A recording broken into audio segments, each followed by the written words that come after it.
ಆತ್ಮೀಯ ವೀಕ್ಷಕರೇ, ದೇವರು ಅನುಗ್ರಹಿಸಿದ ಅಮೂಲ್ಯವಾದ ಸಮಯಕ್ಕಾಗಿ ದೇವರಿಗೆ ಸ್ತೋತ್ರ ಸಲ್ಲಿಸೋಣ.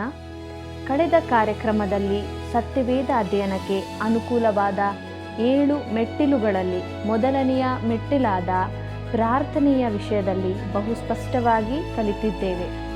ಇಂದಿನ ಕಾರ್ಯಕ್ರಮದಲ್ಲಿ 2 ಮತ್ತು 3ನೇ ಮೆಟ್ಟಿಲುಗಳಾಗಿರುವ ಸತ್ಯವೇದವನ್ನು ಓದು ಮತ್ತು ಸತ್ಯವೇದವನ್ನು ಕಲಿ ಎಂಬ ವಿಷಯಗಳನ್ನು ಅರಿತುಕೊಳ್ಳೋಣ. ನೀವು ಈ ಮೂಲಕವಾಗಿ ತಿಳಿದುಕೊಳ್ಳುವ ವಿಷಯಗಳನ್ನು ಕರೆ ಮಾಡಿ ನಮಗೆ ತಿಳಿಸಿರಿ. ದೇವರಾತ್ಮನ ಸಹಾಯದಿಂದ ನಮ್ಮ ಅಧ್ಯಯನವನ್ನು ಪ್ರಾರಂಭಿಸೋಣ.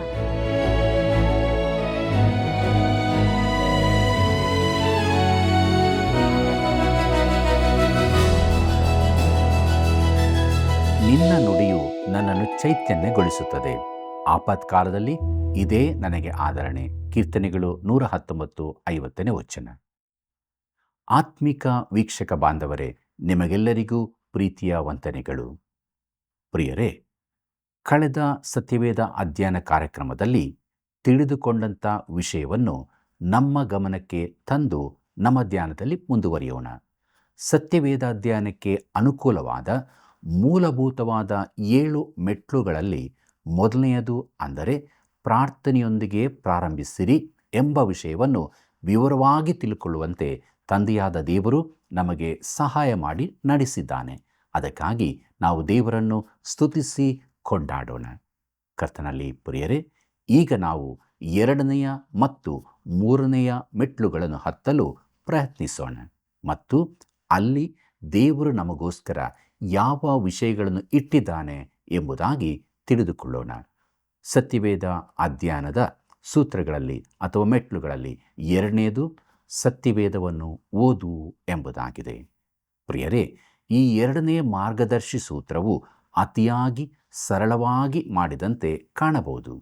ಪ್ರಿಯರೇ, ಶೇಕ್ಸ್ಪಿಯರನ ಕುರಿತು ಚೆನ್ನಾಗಿ ತಿಳಿದಿದ್ದ ಒಬ್ಬ ಪಂಡಿತರನ್ನು ಒಬ್ಬರು ಕೇಳಿದರು, ನೀವು ಶೇಕ್ಸ್ಪಿಯರನ ಕೃತಿಗಳನ್ನು ಹೇಗೆ ಅಧ್ಯಯನ ಮಾಡುತ್ತೀರಿ ಎಂದು. ಅವರು ಕೂಡಲೇ ಸಣ್ಣ ಉತ್ತರ ನೀಡಿದರು. ಏನೆಂದರೆ, ಅದನ್ನು ಓದುವುದರಿಂದ ನಾನು ನಿಮಗೆ ಹೇಳುವುದೇನೆಂದರೆ ಸತ್ಯವೇದವನ್ನು ಓದು ಎಂಬುದಾಗಿ. ಪ್ರಿಯ ಮಿತ್ರನೇ, ಸತ್ಯವೇದ ಏನು ಹೇಳುತ್ತದೆಂಬುದನ್ನು ತಿಳಿಯಬೇಕೋ ಅದನ್ನು ಓದು. ಬೇರೆ ಬೋಧಕರು ನಿನಗೆ ತಿಳಿಸುವ ಮಾತುಗಳಿಗಿಂತ ಸತ್ಯವೇದ ಏನು ಹೇಳುತ್ತದೆಂಬುದನ್ನು ನೀನಾಗಿ ಓದಿಕೊಳ್ಳುವುದು ಅತಿ ಪ್ರಾಮುಖ್ಯವಾದದ್ದಾಗಿದೆ. ಪ್ರೀತಿಯುಳ್ಳ ದೇವಜನರೇ, ಡಾಕ್ಟರ್ ಜಿ ಕ್ಯಾಂಪಬೆಲ್ ಮಾರ್ಗನ್ ಅವರು ಸತ್ಯವೇದದ ವಿಷಯದಲ್ಲಿ ಅದ್ಭುತವಾದ ಸಹಾಯಕವಾದ ವಿವರಣೆಗಳನ್ನು ಬರೆದಿರುತ್ತಾರೆ. ಅವರು ಈ ಕುರಿತು ಒಂದು ಪುಸ್ತಕಗಳ ಸರಣಿಯನ್ನೇ ಬರೆದಿದ್ದಾರೆ. ಅವರು ಸತ್ಯವೇದದ 66 ಪುಸ್ತಕಗಳ ಮೇಲೆ ಬರೆದ ಈ ವಿವರಣೆಗಳನ್ನು ನೀವು ಓದಬೇಕೆಂದು ಹೇಳುತ್ತೇನೆ. ಇದಕ್ಕಿಂತ ಉತ್ತಮ ವಿವರಣಾ ಗ್ರಂಥ ನನಗೆ ತಿಳಿದಿಲ್ಲ. ಅವರು ಸತ್ಯವೇದ ಪುಸ್ತಕದ ಮೇಲಿನ ವಿವರಣೆಯನ್ನು ಬರೆಯುವ ಮೊದಲು ಆ ಪುಸ್ತಕವನ್ನು 50 ಬಾರಿ ಓದುತ್ತಿದ್ದರು ಎಂದು ಹೇಳಲಾಗುತ್ತದೆ. ಆದ್ದರಿಂದಲೇ ಸ್ನೇಹಿತರೆ, ಒಳ್ಳೆಯದನ್ನು ಮಾಡುವುದರಲ್ಲಿ ಬೇಸರಗೊಳ್ಳದೆ ಇರೋಣ. ದೇವರ ವಾಕ್ಯವನ್ನು ಮೊದಲ ಬಾರಿಗೆ ಅದು ಅರ್ಥವಾಗದಿದ್ದರೆ ಅದನ್ನು ಮತ್ತೊಮ್ಮೆ ಓದು. ಆಗಲೂ ಅರ್ಥವಾಗದಿದ್ದರೆ ಮತ್ತೊಮ್ಮೆ ಮಗದೊಮ್ಮೆ ಓದುತ್ತಾ ಹೋಗು. ಹೀಗೆ ಸತ್ಯವೇದ ಕುರಿತು ಸತ್ಯಾಂಶಗಳನ್ನು ನಾವು ತಿಳಿದುಕೊಳ್ಳಬೇಕಾಗಿದೆ. ಪ್ರಿಯರೇ, ನೆಹೆಮೀಯನ ಪುಸ್ತಕದಲ್ಲಿ ಒಂದು ಆಸಕ್ತಿಕರವಾದ ಘಟನೆ ಬರೆಯಲ್ಪಟ್ಟಿದೆ. ಅದೇನೆಂದರೆ, ಸರ್ವ ಸಮೂಹದವರು 7ನೇ ತಿಂಗಳಲ್ಲಿ ನೀರು ಬಾಗಿಲಿನ ಮುಂದಿನ ಬಯಲಿನಲ್ಲಿ ಒಟ್ಟಾಗಿ ಕೂಡಿ ಬಂದು ಯೆಹೋವನು ಮೋಶೆಯ ಮುಖಾಂತರ ಇಸ್ರಾಯೇಲರಿಗೆ ಕೊಟ್ಟ ಧರ್ಮಶಾಸ್ತ್ರದ ಗ್ರಂಥವನ್ನು ತೆಗೆದುಕೊಂಡು ಬರಬೇಕು ಎಂದು ಧರ್ಮೋಪದೇಶಕನಾದ ಎಜ್ರನನ್ನು ಕೇಳಿಕೊಂಡರು. ಯಾಜಕನಾದ ಎಜ್ರನು ಗ್ರಹಿಸ ಶಕ್ತರಾದ ಸ್ತ್ರೀ ಪುರುಷರು ನೆರೆದಿದ್ದ ಸಮೂಹದವರ ಮುಂದೆ 7ನೇ ತಿಂಗಳಿನ ಪ್ರಥಮ ದಿನದಲ್ಲಿ ಆ ಧರ್ಮಶಾಸ್ತ್ರವನ್ನು ತಂದು ಪ್ರಾತಃ ಕಾಲದಿಂದ ಮಧ್ಯಾಹ್ನದವರೆಗೂ ಓದಿದನು. ನೀರು ಬಾಗಲಿನ ಮುಂದಣ ಬಯಲಿನಲ್ಲಿ ಕೂಡಿ ಬಂದಿದ್ದ ಸ್ತ್ರೀ ಪುರುಷರಲ್ಲಿ ಗ್ರಹಿಸ ಶಕ್ತರಾದವರೆಲ್ಲರೂ ಧರ್ಮಶಾಸ್ತ್ರ ಪಾರಾಯಣವನ್ನು ಲಾಲಿಸುತ್ತಾ ಇದ್ದರು ಎಂಬುದೇ. ನೆಹೆಮೀಯನ ಪ್ರವಾದನೆ ಗ್ರಂಥ 8ನೇ ಅಧ್ಯಾಯ ಮೊದಲಿನ 3 ವಚನಗಳನ್ನು ನೋಡಿರಿ. ಪ್ರಿಯರೇ, ಇದು ಸತ್ಯವೇದದ ಒಂದು ವಿಶೇಷ ಭಾಗವಾಗಿರುತ್ತದೆ. ಯಹೂದ್ಯರು 70 ವರ್ಷಗಳವರೆಗೆ ಬಾಬೇಲಿನ ಸೆರೆಯಲ್ಲಿದ್ದರು. ಅವರಲ್ಲಿ ಅನೇಕರು ದೇವರ ವಾಕ್ಯವನ್ನು ಕೇಳಿಯೇ ಇರಲಿಲ್ಲ. ಆ ದಿನಗಳಲ್ಲಿ ಆ ವಾಕ್ಯ ಹೆಚ್ಚು ಪ್ರಚಾರಗೊಂಡಿರಲಿಲ್ಲ. ಅದರ ಅನೇಕ ಭಾಷಾಂತರಗಳು ಇರಲಿಲ್ಲ. ಹೊಸ ಭಾಷಾಂತರಗಳು ಇರುತ್ತಿರಲಿಲ್ಲ. ಅಲ್ಲಿ ಕೇವಲ 1-2 ಪ್ರತಿ ಮಾತ್ರ ಲಭ್ಯವಿದ್ದವು. ಒಂದು ಪ್ರತಿಯು ಯಜ್ರನ ಬಳಿಯಲ್ಲಿತ್ತು. ನೀರು ಬಾಗಿಲಿನೆದುರು ಅವನು ಎದ್ದು ನಿಂತು ಅದನ್ನು ಓದಿ ಹೇಳಿದನು. ಜನರು ಎದ್ದು ನಿಂತ ನಂತರ ಅವರು ದೇವರ ಧರ್ಮಶಾಸ್ತ್ರವನ್ನು ಸ್ಪಷ್ಟವಾಗಿ ಓದುತ್ತಾ ಅದರ ತಾತ್ಪರ್ಯವನ್ನು ವಿವರಿಸಲು ಜನರು ಗ್ರಹಿಸಿದರು ಎಂಬುದಾಗಿ ನೆಹೆಮೀಯನ ಪ್ರವಾದನೆ ಗ್ರಂಥ 8ನೇ ಅಧ್ಯಾಯ 8ನೇ ವಚನದಲ್ಲಿ ಓದುತ್ತೇವೆ. ಕರ್ತನಲ್ಲಿ ಪ್ರಿಯರೇ, ಇಲ್ಲಿ ವಿವರ ತಿಳಿಸಿರುವ ಪ್ರಕಾರ ಲೇವಿಯ ವಂಶಸ್ಥರಲ್ಲಿ ಕೆಲವರು ಗುಂಪಿನ ನಡುವೆ ಅಲ್ಲಲ್ಲಿ ನಿಂತಿದ್ದರು. ಎಜ್ರನು ಒಂದು ಭಾಗವನ್ನು ಓದಿದ ಬಳಿಕ ಕೇಳಿದ ಜನರಿಗೆ ಪ್ರಶ್ನೆಗಳನ್ನು ಕೇಳುವ ಅವಕಾಶ ಕೊಡುವಂತೆ ಸ್ವಲ್ಪ ಹೊತ್ತು ಓದುವುದನ್ನು ನಿಲ್ಲಿಸುತ್ತಿದ್ದರು. ಜನರ ನಡುವೆ ಇರುವ ಲೇವಿಯರು ಈ ಕಾರ್ಯ ಮಾಡುತ್ತಿದ್ದರು. ಆಮೇಲೆ ಲೇವಿಯರು ಧರ್ಮಶಾಸ್ತ್ರವನ್ನು ಜನರು ಗ್ರಹಿಸುವಂತೆ ಮಾಡಿದರು. ನೆಹೆಮೀಯನ ಪ್ರವಾದನೆ ಗ್ರಂಥ 8ನೇ ಅಧ್ಯಾಯ 7ನೇ ವಚನವನ್ನು ನೋಡಿರಿ.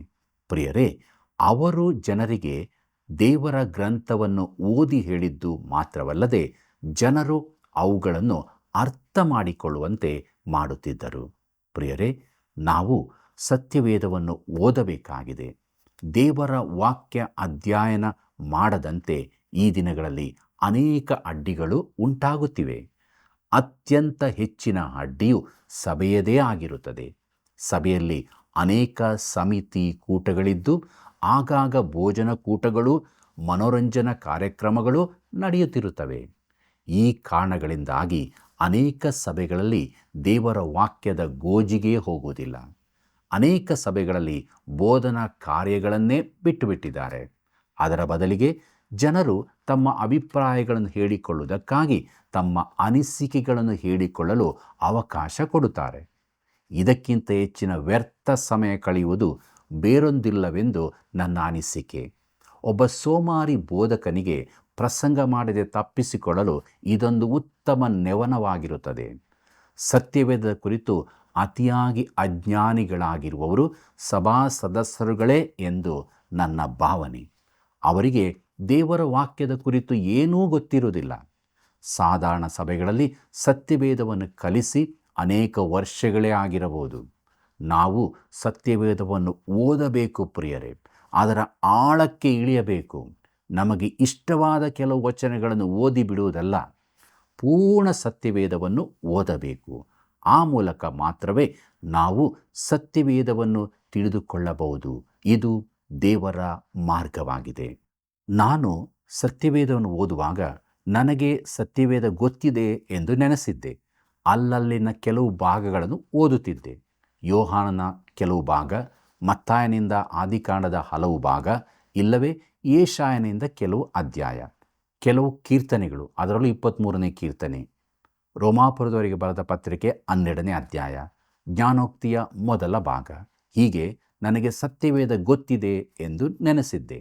ಆದರೆ ಪೂರ್ಣವಾಗಿ ಓದುವುದು ಬೇರೆಯಾಗಿದೆ ಎಂದು ತಿಳಿದೆ. ಈ ರೀತಿ ನನಗೆ ತಿಳಿದಿರಲಿಲ್ಲ. ಆದರೆ ಬಿಡದೆ ಓದುತ್ತಾ ಹೋದಂತೆ ಇದು ಬೇರೆ ಎಂದು ಗೊತ್ತಾಯಿತು. ಸತ್ಯವೇದವನ್ನು ಆಟವೆಂದು ಭಾವಿಸಿ ಅಲ್ಲಿ ಇಲ್ಲಿ ವಚನಗಳನ್ನು ಹೆಕ್ಕುತ್ತಾ ಆಯಾಸದಿಂದ ಮೊಣಕಾಲೂರುವ ಮೊದಲು ಅತ್ಯುನ್ನತವಾದ ಈ ಗ್ರಂಥವನ್ನು ಸಾಮಾನ್ಯ ಪುಸ್ತಕವೆಂದು ಭಾವಿಸುವ ನೀನು ಕೆಲವು ಭಾಗಗಳನ್ನು ಮಾತ್ರ ಆರಿಸಿ ಮೇಲಿಂದ ಮೇಲೆ ಓದುವವನೇ, ಇದಕ್ಕಿಂತ ಉತ್ತಮ ಮಾರ್ಗವನ್ನು ಅನುಸರಿಸು. ಕ್ರಮವಾಗಿ ಅಧ್ಯಯನ ಮಾಡು. ಪೂರ್ಣ ಓದಿದಾಗ ಅದರಿಂದ ಆಕರ್ಷಿತನಾಗಿ ಮೊಣಕಾಲೂರುವಿ ಎಂದು ಆಮೋಸ್ ಆರ್ ವೆಲ್ಸ್ ಎಂಬವರು ಹೇಳಿದ್ದಾರೆ. ಪ್ರಿಯರೇ, ನಿಜವಾಗಿಯೂ ಸತ್ಯವಲ್ಲವೇ? ನಾವು ಹೀಗೆಯೇ ಮಾಡಿದ್ದೇವೆ ಅಲ್ಲವೇ? ಇನ್ನಾದರೂ ಒಂದು ಕ್ರಮವನ್ನು ಅನುಸರಿಸಿ ದೇವರ ವಾಕ್ಯವನ್ನು ಓದೋಣ. ಪ್ರೀತಿಯುಳ್ಳ ಸಹೋದರ ಸಹೋದರಿಯರೇ, ಮುಂದಕ್ಕೆ ನಾವು ಸತ್ಯವೇದವನ್ನು ಕಲಿ ಅಥವಾ ಅಧ್ಯಯನ ಮಾಡು ಎಂಬ ವಿಚಾರವನ್ನು ನೋಡೋಣ. ಕರ್ತನಲ್ಲಿ ಪ್ರಿಯರೇ, ಡಾಕ್ಟರ್ ಜಿ ಕ್ಯಾಂಪಬೆಲ್ ಮಾರ್ಗನ್ ಅವರ ಬಳಿಗೆ ಒಬ್ಬರು ಬಂದು ನೀವು ಆತ್ಮ ಪ್ರೇರಿತರ ಹಾಗೆ ಮಾತಾಡುತ್ತೀರಿ ಎಂದು ಹೇಳಿದರು. ಡಾಕ್ಟರ್ ಮಾರ್ಗನ್ ರವರು ಉತ್ತರಿಸಿದರು, ದೈವ ಪ್ರೇರಣೆಯಲ್ಲಿ 95% ಪರಿಶ್ರಮವಿದೆ ಎಂದು. ಸತ್ಯವೇದವನ್ನು ನಾವು ಕಲಿಯಬೇಕು ಪ್ರಿಯರೇ. ನಾವು ನಮ್ಮಷ್ಟಕ್ಕೆ ಅಧ್ಯಯನದ ಮೂಲಕ ಕಂಡುಕೊಳ್ಳಬಹುದಾದದ್ದನ್ನು ಪವಿತ್ರಾತ್ಮನು ನಮಗೆ ಕಲಿಸುವುದಿಲ್ಲವೆಂಬುದನ್ನು ನಾವು ತಿಳಿದುಕೊಳ್ಳತಕ್ಕದ್ದು. ಒಬ್ಬ ದೇವಸೇವಕರು ಈ ರೀತಿಯಾಗಿ ಹೇಳಿದ್ದಾರೆ, ಏನೆಂದರೆ, ನಾನು ಒಂದು ಸತ್ಯವೇದ ಶಾಲೆಯಲ್ಲಿ ಕಲಿಸುತ್ತಿದ್ದೆ. ತರಗತಿಯಲ್ಲಿ ಎಲ್ಲ ವಿಧದ ಯೌವನಸ್ಥರು ಇದ್ದರು. ಅವರ ನಡುವೆ ಕೆಲವು ಅತಿಯಾದ ಭಕ್ತಿವಂತರೂ ಇದ್ದರು. ಸ್ವಲ್ಪ ಕಾಲ ಕಳೆಯುವಷ್ಟರಲ್ಲಿ ನನಗೆ ಇವರೆಲ್ಲರ ಪರಿಚಯವು ಚೆನ್ನಾಗಿ ಆಯಿತು. ಆರಂಭದಲ್ಲಿ ಅವರನ್ನು ನಾನು ಅರ್ಥ ಮಾಡಿಕೊಂಡಿರಲಿಲ್ಲ. ಅವರ ಭಕ್ತಿಯ ಮುಖವಾಡದ ಹಿಂದೆ ದೇವರ ವಾಕ್ಯದ ಕುರಿತಾದ ಅಜ್ಞಾನ ಹಾಗೂ ನಿರ್ವಾತ ಸ್ಥಿತಿಯನ್ನು ಅಡಗಿಸಿಕೊಂಡಿದ್ದಾರೆಂಬುದನ್ನು ಮತ್ತೆ ತಿಳಿದುಕೊಂಡೆ. ಕೆಲವರು ಪರೀಕ್ಷೆಯ ಹಿಂದಿನ ದಿನದ ರಾತ್ರಿ ಓದುತ್ತಿರಲಿಲ್ಲ. ಅವರು ತಾವು ಪ್ರಾರ್ಥನಾ ಕೂಟದಲ್ಲಿದ್ದೇವೆಂದು ನೆವನ ಹೇಳುತ್ತಿದ್ದರು. ಕೆಲವರಂತೂ ರಾತ್ರಿ ಮಲಗುವಾಗ ಸತ್ಯವೇದವನ್ನು ತಲೆದಿಂಬಿನ ಅಡಿಯಲ್ಲಿಟ್ಟುಕೊಂಡರೆ ಇಸ್ರಾಯೇಲ್ ಅರಸರ ಹಾಗೂ ಯಹೂದ್ಯ ರಾಜರ ಹೆಸರುಗಳು ತಮಗೆ ರಾತ್ರಿಯಲ್ಲಿ ನೆನಪಲ್ಲಿ ಬರುತ್ತದೆಂದು ನಂಬಿದ್ದರು. ಆದರೆ ಖಂಡಿತವಾಗಿ ಈ ರೀತಿಯಾಗಿ ಆ ಹೆಸರುಗಳು ಜ್ಞಾಪಕಕ್ಕೆ ಬರುವುದಿಲ್ಲ. ನಾವು ಕೂತು ಸತ್ಯವೇದವನ್ನು ಕಲಿಯಬೇಕು. ನಮ್ಮೊಂದಿಗಿದ್ದ ಒಬ್ಬ ವಿದ್ಯಾರ್ಥಿಯು ಹೇಳಿದ, ನೀವು ನಮಗೆ ಕಲಿಯಲು ಕೊಟ್ಟಿರುವ ಭಾಗ ಬಹಳ ನಿಸ್ಸಾರವಾದದ್ದು ಎಂಬುದಾಗಿ. ಆದರೆ ಕೂಡಲೇ ಒಬ್ಬ ಪ್ರಾಧ್ಯಾಪಕರು ಹೇಳಿದರು, ಹಾಗಾದರೆ ನಿನ್ನ ಹಣೆಯ ಬೆವರಿನಿಂದ ಅದನ್ನು ಒದ್ದೆ ಮಾಡು ಎಂಬುದಾಗಿ. ಪ್ರಿಯರೇ, ಸತ್ಯವೇದವನ್ನು ಅಭ್ಯಾಸ ಮಾಡಬೇಕು. ಇದನ್ನು ನಾವು ತಿಳಿದುಕೊಳ್ಳುವುದು ಅತಿ ಅವಶ್ಯವಾಗಿದೆ. ಕೆಲವು ನಿರ್ದಿಷ್ಟ ಮಾಹಿತಿಗಳನ್ನು ದೇವರಾತ್ಮನು ನಮಗೆ ಕೊಡುವುದಿಲ್ಲ. ಆತನು ಸೋಮಾರಿಗಳಿಗೆ ಸತ್ಯವನ್ನು ಪ್ರಕಟ ಮಾಡುವುದಿಲ್ಲ. ಮೇಲಿಂದ ಮೇಲೆ ಓದುವುದರಿಂದ ಯಾವುದೇ ಗಂಭೀರ ಪಾಠಗಳನ್ನು ಕಲಿಯಲಾಗುವುದಿಲ್ಲ. ಆದರೆ ನಾವು ಅದನ್ನು ಅಭ್ಯಾಸ ಮಾಡಲೇಬೇಕು.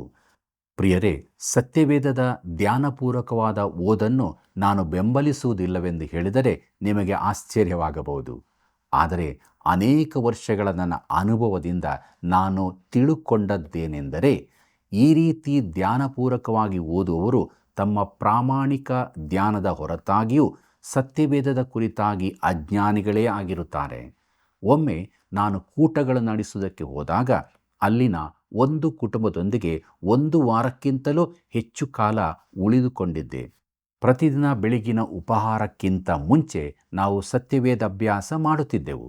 ದುರದೃಷ್ಟವಶಾತ್ ಬೆಳಗಿನ ಉಪಹಾರ ಯಾವಾಗಲೂ ತಡವಾಗಿ ಸಿದ್ಧವಾಗುತ್ತಿದ್ದರಿಂದ ಮಕ್ಕಳು ಶಾಲೆಗೆ ಹೋಗುವ ಅವಸರದಲ್ಲಿರುತ್ತಿದ್ದರು.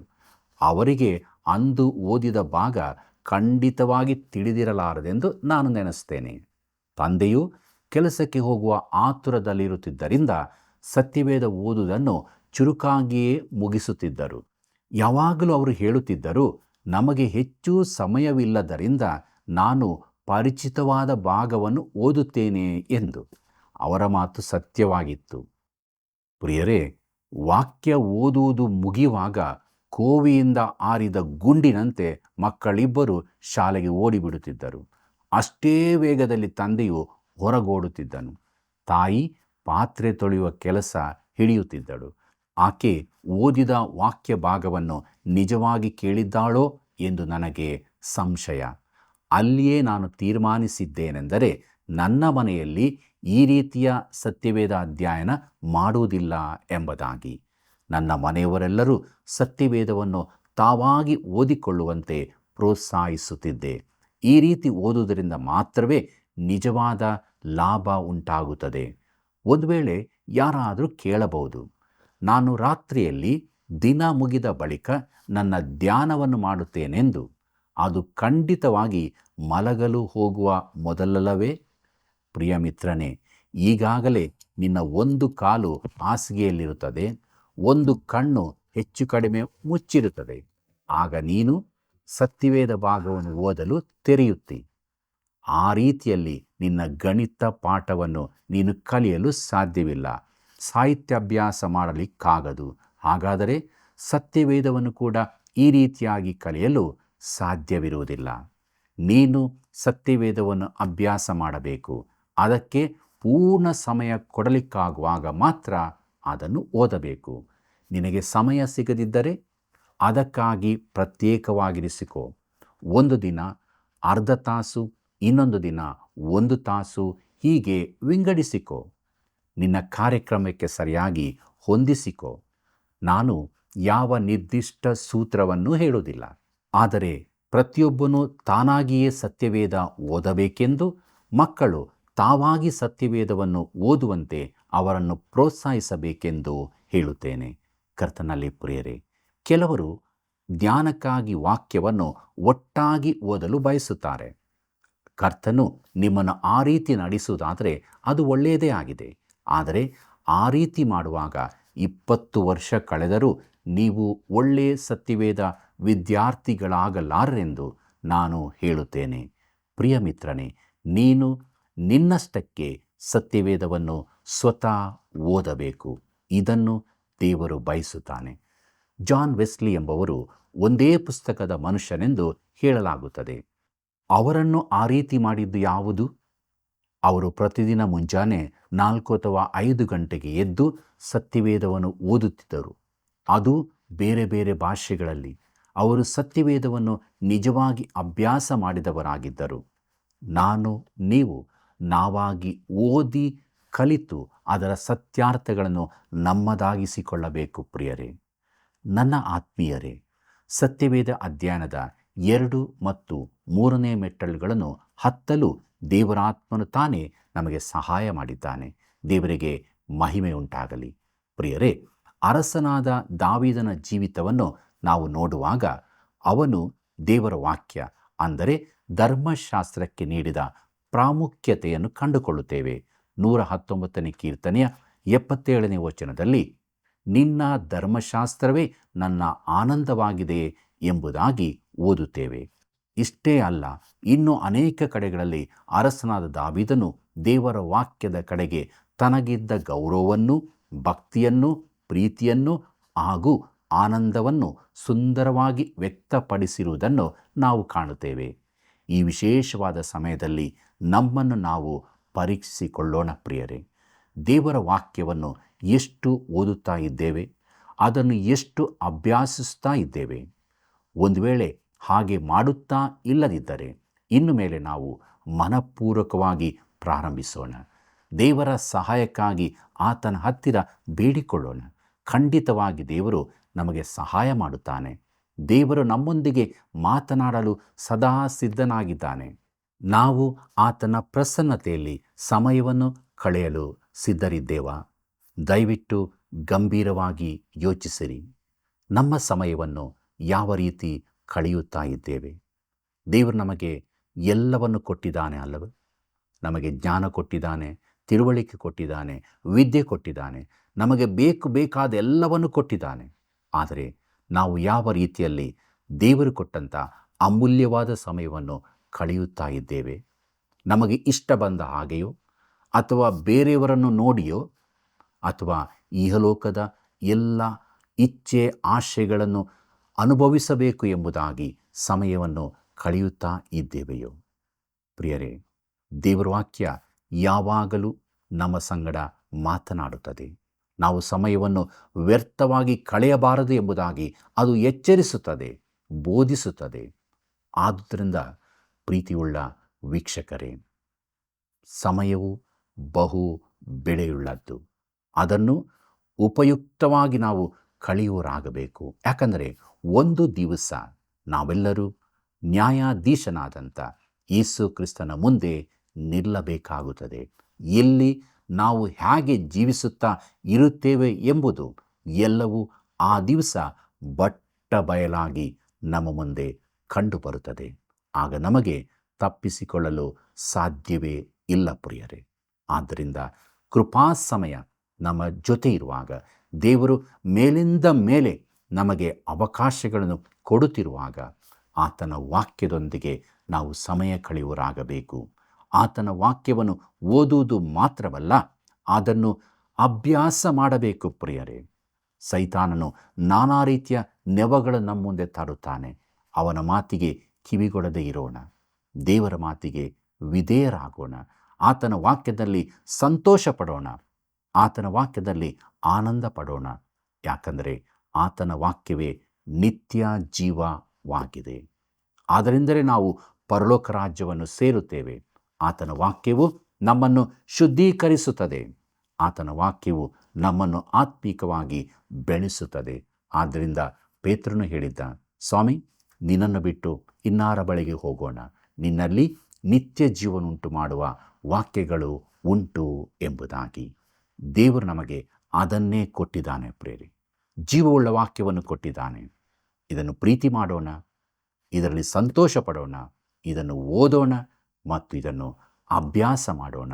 ಆತ್ಮ ಭರಿತರಾಗಿ, ವಾಕ್ಯ ಭರಿತರಾಗಿ ನಾವು ಜೀವಿಸೋಣ, ನಡೆಯೋಣ, ದೇವರನ್ನು ಘನಪಡಿಸೋಣ.